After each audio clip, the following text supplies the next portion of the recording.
नमस्कार। करवा चौथ पर एक विशेष हास्य आपको नज़र करती हूँ कि करवा चौथ पर जब स्वयं की पत्नी, अपने खुद की पत्नी घूंघट में सज संवर कर आई तो पति महाशय को पहचान ही ना आई। वो समझ बैठे उसे स्त्री पर आई और फिर क्या, बहुत औपचारिकता निभाई। कहने लगे, लगता है आज चांद जैसे ज़मीं पर उतर आया है। लगता है आज चांद जैसे ज़मीं पर उतर आया है।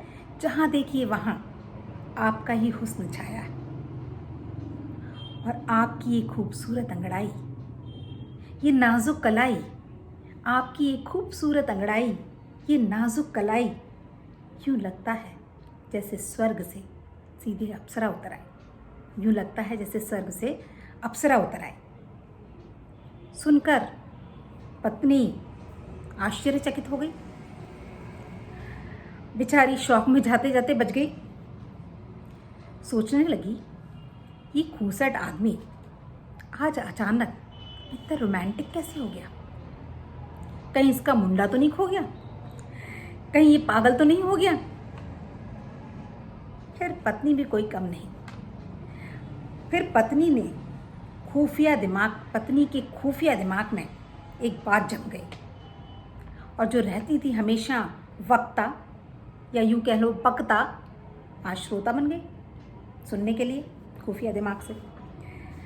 पति महाशय अपना दुखड़ा सुनाने लगे, जबरन की हमदर्दी जुटाने लगे।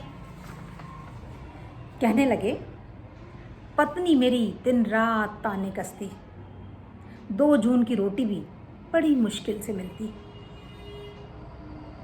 और तारीफों के पुल बांधने लगे। बोले, आप पर ये साड़ी कितनी फपती है, मेरी पत्नी पहने तो हिडिंबा सी लगती है। अब साहब पत्नी से रहा न गया। उसने जोर से चिर परिचित हुंकार लगाई और पति महाशय की शामत आई। पति की कैंची से चल रही जुबान पर ताले पड़ गए और हट्टे कट्टे तंदुरुस्त आदमी के खड़े खड़े होश उड़ गए। अब वो आईसीयू में पड़े हैं, पानी तक के लाले पड़े। अब वो आईसीयू में डले हैं, पानी तक के लाले पड़े हैं। अब इससे नैतिक शिक्षा क्या मिलती है? ये कि अपनी पत्नी की खूबसूरती को कभी गौर से देख लिया होता तो ये बेवजह का बखेड़ा नहीं खड़ा किया होता। और एक समझाइश है कि कांच की चकाचौंध के पीछे न भागिए, अपने ही हीरे को तराशिए।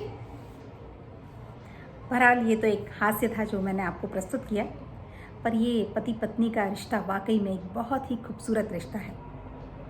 और या यूँ कहूँ, यूँ ही नहीं बनता ये अटूट रिश्ता। कई बार अपने वजूद को भी भुलाना पड़ता है एक दूसरे के बनने की खातिर। शुभकामनाएं।